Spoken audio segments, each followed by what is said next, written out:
Bien-aimé peuple de Dieu, bonsoir, bonjour, peu importe à quel moment tu recevras ce message ou bon après-midi, sois abondamment béni afin que la grâce de Dieu ne cesse de surabonder dans ta vie. Oui, je viens aujourd'hui parce que je voudrais que tu saches que tu es à l'origine de l'échec de ton pasteur. Oh, bon, ok. Aujourd'hui, le Seigneur me demande de te parler en te posant une question. Un serviteur de Dieu doit-il tomber? Un homme de Dieu, un élu doit-il tomber? Parce qu'aujourd'hui, il y a un problème dans l'Église. Il y a un problème dans les assemblées qui porte à confusion. C'est un peu mélangé, ça va dans tous les sens. Je ne sais pas, pour ma part, ce que les autres te disent. Mais nous sommes tous enfants de Dieu et chacun de nous a sa pierre, son rôle à jouer, sa part de pierre à apporter dans la grande construction qu'est le corps de Christ. Moi, ma modeste contribution, parce qu'elle est très modeste, est juste de t'ouvrir les yeux, simplement, pas de critiquer qui que ce soit de venir juger, mais juste de te dire ce qui m'a été donné, afin que toi seul tu fasses selon que Dieu mettra en ton cœur pour le disposer. Il y a un problème dans les assemblées, il y a un problème très sérieux qui mérite d'être réellement recadré. Aujourd'hui, l'œuvre de Dieu, il y a beaucoup d'éléments qui sont entrés en compte. Ce n'est pas que ça commence d'aujourd'hui, ça a toujours été le cas, parce que rassurez-vous, là où vous verrez des hommes se rassembler, ne pensez jamais que c'est la perfection. Dès que la chair se rassemble, il y a des imperfections, il y a diverses pensées, divers esprits qui se rassemblent. Voilà pourquoi même dans des familles, vous pouvez voir des frères. Mais il y aura toujours des problèmes parce que chacun a sa vision, chacun a son esprit, chacun a sa façon de voir et son fonctionnement. Pourquoi est-ce qu'aujourd'hui, dans le corps de Christ, on constate qu'il y a beaucoup de frustration, d'hypocrisie, hypocrisie de la part des hommes de Dieu, hypocrisie de la part des brebis. Tout cela parce que les gens veulent montrer qu'ils sont parfaits. Et c'est une erreur. Les gens veulent laisser croire que lorsqu'ils sont appelés de Dieu, c'est parce Dieu les a appelés parce qu'ils sont parfaits, parce qu'ils ont fait trop de sacrifices. C'est pour ça que Dieu les a appelés. Et à un moment donné, ça rattrape toujours.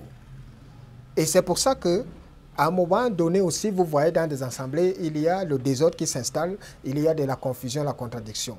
Pourquoi? Parce que les brebis, quand tu enseignes aux brebis que Dieu t'a appelé et que tu es parfait, alors dans la tête des brebis, ils sauront qu'ils ont la perfection, ils sont face à eux la perfection. Ils sauront automatiquement dans leur tête que tu es un saint et ils te verront comme ça. Par conséquent, tu n'as pas droit à l'erreur. Par conséquent, tes faits et gestes sont contrôlés. Par conséquent, si tu tombes, tu verras la plus grande partie de l'église tomber. Pourquoi? Parce que dans leur tête, tu leur as dit que quand Dieu t'a appelé, c'est parce que tu t'es disposé, c'est parce que... Non, c'est une erreur. Je vais m'adresser aux hommes de Dieu. Ne venez jamais devant le peuple de Dieu en voulant leur faire croire que quand Dieu nous appelle, c'est parce que nous méritons cet appel.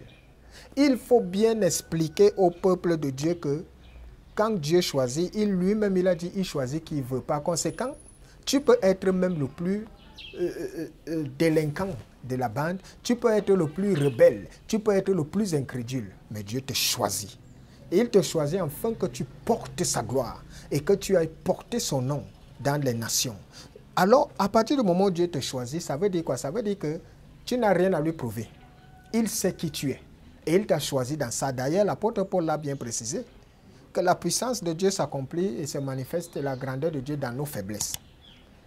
Alors, lorsque tu es dans l'assemblée avec les brebis, il faudrait que les brebis soient enseignées en profondeur, parce que c'est très important là-dessus. À savoir que il y a la chair, il y a l'esprit. Et toi, ce qui fait la particularité avec toi, homme de Dieu, c'est que au milieu de tous, c'est toi que Dieu a choisi. Quand Dieu t'a choisi, ce n'est pas parce que tu es ou que tu mérites plus que les autres, c'est parce qu'il t'a aimé et il a déposé en toi son onction pour que tu guides son peuple. Par conséquent, tu as des faiblesses. Par conséquent, tu as des lacunes. Par conséquent, tu es un homme. Il ne faudrait pas que lorsque tu tombes, que ça affecte les gens et que ça commence à aller dans tous les sens. Parce que c'est le partage des ensembles aujourd'hui. Tellement les brebis mettent la pression au pasteur. Tellement les brebis sont exigeantes. Tellement les brebis poussent les pasteurs à vouloir donner un visage de perfectionniste. Parce que tu vas entendre, non pasteur, ce n'est pas toi qui peux faire ça. C'est Dieu quand même, tu ne mérites pas. Et on se met à te juger et à te condamner. Et les pasteurs sont obligés de devenir des hypocrites. Les pasteurs sont obligés de se cacher maintenant et de vouloir démontrer et faire plaisir au peuple. Ce n'est pas normal. Si Dieu t'a appelé, ce n'est pas normal que tu cherches à faire plaisir aux hommes. Lorsque Dieu nous appelle, il nous appelle dans la faiblesse. Et c'est le Saint-Esprit qui prend le soin de nous arranger. C'est le Saint-Esprit qui prend le soin de nous fabriquer. Mais à la base, nous sommes humains et nous avons des faiblesses. Les 12 qui ont été choisis par le Christ n'étaient pas des saints. Je vous dis, des 12, celui qui avait même un cœur pur, c'était Jean. Tous les autres, c'était des malhonnêtes. Simon-Pierre et son frère André, tout ça, c'était des pêcheurs. Et ils revendaient leurs poissons. Ils avaient des fausses balances. Matthieu et tout le reste, c'était collecteurs d'impôts. Qu'est-ce qu'un collecteur d'impôts? Vous connaissez bien tous un collecteur d'impôts. Judas, un grand voleur en chef. Mais le Christ, est-ce que quand le Christ les choisissait, il ne savait pas qui ils étaient? Christ les a dit, c'est pour ça que le Christ a dit à Pierre, tu es Pierre. Et sur cette pierre, je bâtirai mon église. Comme pour lui dire que moi, j'aime les choses compliquées pour les transformer, les rendre agréables et attrayantes.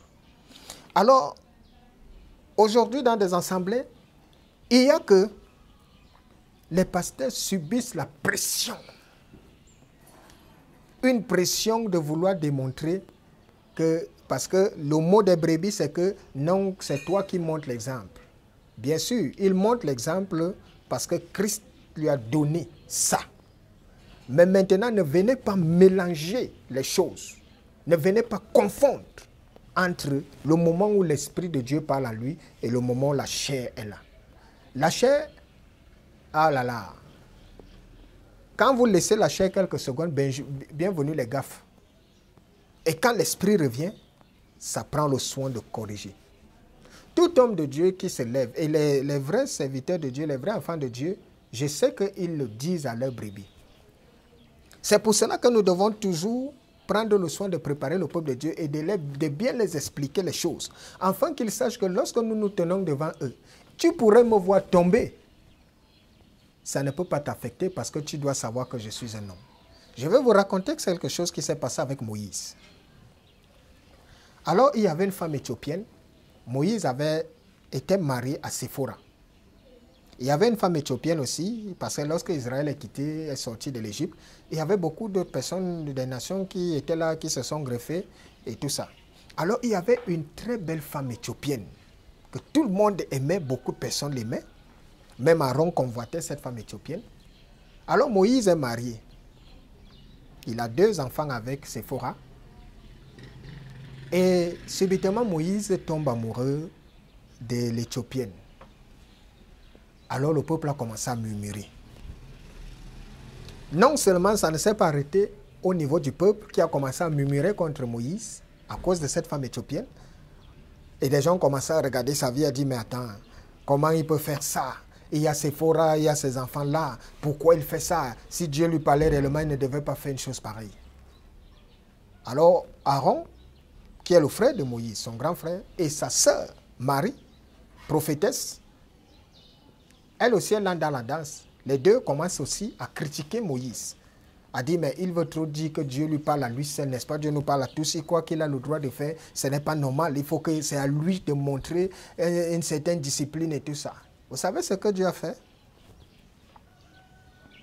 Dieu a pris son serviteur, Moïse.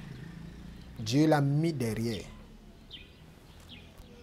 Il a appelé Aaron, il a appelé Marie. il a dit, je vais vous frapper. Il a fallu que Moïse commence encore à négocier pour Aaron et pour Marie. Parce que Dieu était déterminé à les tuer pour ça. Et le peuple aussi. Mais tellement Moïse a négocié pour eux que Dieu a dit, il a envoyé la lèpre à Marie. Pendant 7 jours, elle a été isolée à cause de ce qu'elle a eu à déclarer. Même Aaron a été châtié pour ça. Et même le peuple de Dieu. Qu'est-ce que Dieu a voulu leur dire par là? Dieu a répondu de façon claire que quand je l'ai choisi, je sais qu'il est un homme. S'il peut être fort un jour, c'est à cause de mon esprit. Mais après, il y a la chair. Alors, si vous le voyez faire quelque chose, ne regardez pas ce qu'il fait là. Écoutez ce que je dis en lui. Il faut que les hommes de Dieu soient clairs dans l'enseignement, afin d'éviter certaines choses. Parce que les brebis, quand elles viennent, si une brebis commence à te regarder comme prendre la place de Christ, le seul qui est parfait, c'est le Seigneur Jésus-Christ. Nous ne sommes que des hommes. Et c'est normal pour un homme de Dieu, un serviteur de Dieu, de tomber. Dieu lui donnera la force de se relever. Alors quand ton pasteur est tombé, au lieu d'aller t'asseoir, vous commencez à critiquer, vous commencez à juger sa vie. Priez pour lui. Dans des assemblées, on prie pour le leader, pour que Dieu lui donne la force. On prie, même lorsqu'il est tombé, on prie pour qu'il puisse être soutenu. Parce qu'il y a une différence entre, c'est là où survient la différence entre un élu et un appelé. Quand tu es un élu de Dieu, l'onction que Dieu t'a donnée ne finira jamais. C'est en toi jusqu'à la fin de ta vie. Ça ne quittera plus. Même si Dieu te quitte, ça ne quittera plus jamais. Ça, rassurez-vous. C'est pour ça que je vous dis l'onction est différente de ce qu'on veut. Quand Dieu tape, et l'onction ne diminue pas ou ne grandit pas. Quand vous entendez dire que non, son onction a diminué ou bien c'est parce que c'est des racontages. Dieu, quand il t'a donné un pouvoir, c'est pour toi jusqu'à la fin. Maintenant, c'est à toi de savoir conserver ça en gardant ta relation avec lui. C'est tout. Et par conséquent, quand tu es quelque part, même si tu tombes, sache que c'est lui qui te fait tomber. Les gens ne vont pas comprendre pourquoi.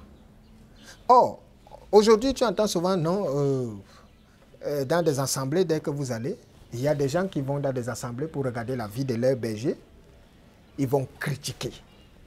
Ils sont là pour scruter, pour chercher la faille, pour chercher, il a fait comme ça, il fait comme ci, il fait comme ça. C'est ces mêmes gens qui veulent prendre et jouer le rôle des pasteurs. Parce qu'il y a certaines brebis qui, quand elles sont à l'église, veulent démontrer qu'elles connaissent même plus que le pasteur. Rassurez-vous, oui, peut-être dans l'œuvre de la chair, ça se passe comme ça, mais quand Dieu a appelé quelqu'un, parce qu'un jour, il y a quelqu'un qui m'a dit, oui, prophète, il faut aussi que tu saches que il y a des brebis que Dieu aime plus que leur berger, hein. Et je lui ai dit, cache, si Dieu aime une brebis, il fait de toi un berger. Parce que quand Dieu choisit quelqu'un, c'est pour dire que j'aime cette personne. C'est tout, ça ne se discute pas. Si Dieu aime quelqu'un, il t'appelle. Et il te dit si. Il ne peut pas appeler une brebis, il ne peut pas t'appeler et il va aimer ta brebis plus que toi. Il t'aime, il t'appelle et il te dit ce qu'il attend de toi. Par conséquent, il faudrait que les brebis aussi arrêtent d'harceler les hommes de Dieu. C'est-à-dire que vous les mettez dans le travail. Vous obligez ces hommes de Dieu à commencer à se retrouver dans des fausses prophéties à cause de vous, parce qu'il y a des brebis qui vont simplement pour écouter les prophéties. Et quand le pauvre sait qu'il n'a aucune prophétie à vous dire, il sait que vous allez quitter l'église, parce que oui, l'église, il estime que c'est son église. C'est pour ça qu'il ne veut pas que les gens partent. Par conséquent, il se retrouve à commencer à raconter des hérésies, il se retrouve à raconter des mensonges pour vous maintenir là. Et parce que vous aimez ces mensonges. Il y a beaucoup d'enfants de Dieu là, des vrais serviteurs de Dieu qui se sont retrouvés du côté du mensonge. Tout simplement parce qu'ils veulent vous faire plaisir. Tout simplement parce que quand vous quittez de chez vous, au lieu d'aller voir Dieu, vous partez voir les hommes de Dieu. Au lieu d'aller chercher la face de Dieu, vous cherchez la face des hommes de Dieu. Or, à ce moment donné, vous les mettez dans un travail qui les oblige à commencer à entrer dans le sillage des fausses prophéties, des faux miracles et tout ça. Et c'est vous les premiers, à un moment donné, quand ça ne donne plus, vous sortez, vous changez d'église, vous cherchez maintenant une nouvelle proie pour commencer encore à aller établir la sorcellerie là-bas. Je voudrais vous dire une chose. Moi, je suis un mercenaire. Lorsque le Christ m'a appelé, je suis d'abord un têtu, un rebelle. Par conséquent, je fais l'œuvre de Dieu, selon l'esprit qu'il m'a donné, l'amour qu'il m'a donné. Donc, je ne suis pas là pour faire plaisir aux gens et on ne me manipule pas. Rassurez-vous. Si le Christ me dit quelque chose, je le dis. S'il ne m'a rien dit, je ne dis rien. Je ne parle pas de ce que je ne connais pas. Je ne parle pas de ce que je ne vois pas. Par conséquent, aucune brebis ne me mettra une pression pour dire quelque chose pour leur faire plaisir. Quand je dois parler pour faire plaisir à mon Dieu. Quitte à ce que ça déplaise au peuple. Mais tant que mon Dieu est content de ce que je dis, moi ça m'arrange. Et généralement, il y a des gens qui n'aiment pas écouter un certain message, une certaine vérité. Ils sont à la recherche des messages qui caressent leur saleté, qui les encouragent, qui les motivent. Quand ils sont assis quelque part là, oui, ils sont là dans les Amen. Mais maintenant, quand tu leur parles de la vérité, ils sont là, fuient. Oui, j'aime quand je prêche, les gens fuient. J'aime quand je presse, les gens m'insultent. J'aime quand je presse, les gens me crachent dessus. Ça veut dire que je suis dans le bon. Généralement, les amènes, les vérités que vous entendez là cachent de l'hypocrisie. Il y a des messages qu'on ne peut pas prêcher à l'église parce qu'on ne veut pas blesser la sensibilité d'un X, d'un partenaire, d'un associé et tout ça. Ce n'est pas comme ça. Ce ne sont pas les hommes qui dictent la loi dans la présence de Dieu. C'est Dieu qui dicte sa loi. Par conséquent, que chacun retrouve sa place. Par ce message, je suis venu pour te parler. Toi, le peuple de Dieu qui m'écoute, reste à ta place de brebis. Tu n'es pas là pour regarder la vie de ton pasteur, pour regarder ses imperfections ou tout ça. Parce que s'il t'a dit qu'il est parfait, je te rassure, il t'a menti. Nous avons des défauts et des tares parce que nous ne sommes que des hommes. C'est pour ça que le peuple de Dieu se retrouve embrigadé par la frustration. C'est pour ça que beaucoup d'hommes de Dieu sont là. Ils préfèrent boire le vin en cachette, mais viennent vous dire que non, il faut éviter le boire le vin, mais lui, il boit ça en cachette. Pourquoi? Est-ce que le Christ nous appelle à l'hypocrisie ou bien qui vous a dit que boire le vin ou se détendre ou s'amuser, mais qui vous enseigne ça? Nous sommes appelés à la liberté, l'Esprit de Dieu est libre. Le seul problème que nous avons, c'est les excès. Parce que les excès ne dérangent pas Dieu, ça te dérange toi-même. Alors aujourd'hui, il y en a qui se lèvent au tel pasteur, il est un faux. Oui, il est un faux parce que vous lui avez mis assez de pression. Il n'en pouvait plus de ramasser, de récolter prophéties là-bas, chercher des faux miracles là-bas, montage là-bas. Quand il est dépassé, vous l'utilisez comme ça, vous le jetez, vous allez ailleurs. Vous recommencez la même sorcellerie et à gauche, à droite, et vous quittez. C'est vous qui définissez qui est ça. C'est des Jézabel manipulés par l'esprit du diable pour venir faire tomber des enfants de Dieu. Mais rassurez-vous, là où le Seigneur se trouve, il expose tout esprit. Il met la lumière. Alors, je voudrais encourager les hommes de Dieu, dans un élan, à vous dire que ne cherche pas à voir le plein de l'église. Il peut s'avérer que Dieu a envoyé une seule âme pour toi. Occupe-toi de cette âme. Veille sur elle. Et conduis-la à la gloire. Ça, c'est de l'appel que tu as eu. Il te sert à quoi d'avoir plus d'1 million de fidèles, alors que dans tout ça, il n'y a même pas une âme que tu as sauvée. Ça veut dire que toi-même, tu iras en enfer. Je vais vous raconter une petite histoire, bref. Un jour, mon papa m'appelle, il me dit, accompagne-moi à l'église. Nous sommes allés et nous nous sommes assis. L'adoration a commencé, la louange et tout. Et le pasteur a commencé à prêcher. Pendant que le pasteur était sur le pupitre, subitement, je vois des gens qui commencent à brûler. Des gens ont commencé à brûler. Des gens brûlaient seulement. Mais physiquement, ils étaient là, tranquillement. Mais ils brûlaient. Ils brûlaient et je me suis retrouvé, quand mon papa était à côté de moi, je l'ai tapoté, je lui dis, les gens sont en train de brûler. Il me dit, comment ça? Je lui dis, tu vois, je dis que oui. Et après, quand je lève les yeux, je vois sur le pupitre tous les hommes de Dieu qui étaient là-bas en train de brûler, ils étaient en feu. Et je lui dis, même les hommes de Dieu qui sont là-bas, il me dit, ah bon? Je dis oui, il me dit, mais Dieu ne peut pas me faire voir ça. Et il me demande, et moi je brûle? Je lui ai dit, tu ne brûles pas. Pas parce que tu sais Dieu comme il te demande, mais parce qu'il t'a fait la grâce de m'envoyer dans ta vie. Et quand j'ai regardé, j'ai vu 3 personnes. Elles étaient séparées. Il y avait c'était une dame. Elle était à l'extrême droite. Elle était comme recouverte par un champ magnétique. Elle ne brûlait pas. Et puis j'ai vu 2 autres personnes à la gauche, un peu à l'extrême aussi. Un homme et une dame. Les deux ne brûlaient pas. Ils étaient recouverts par ce champ magnétique, mais toute l'église pleine était en feu. C'est le partage de beaucoup d'églises ici dehors.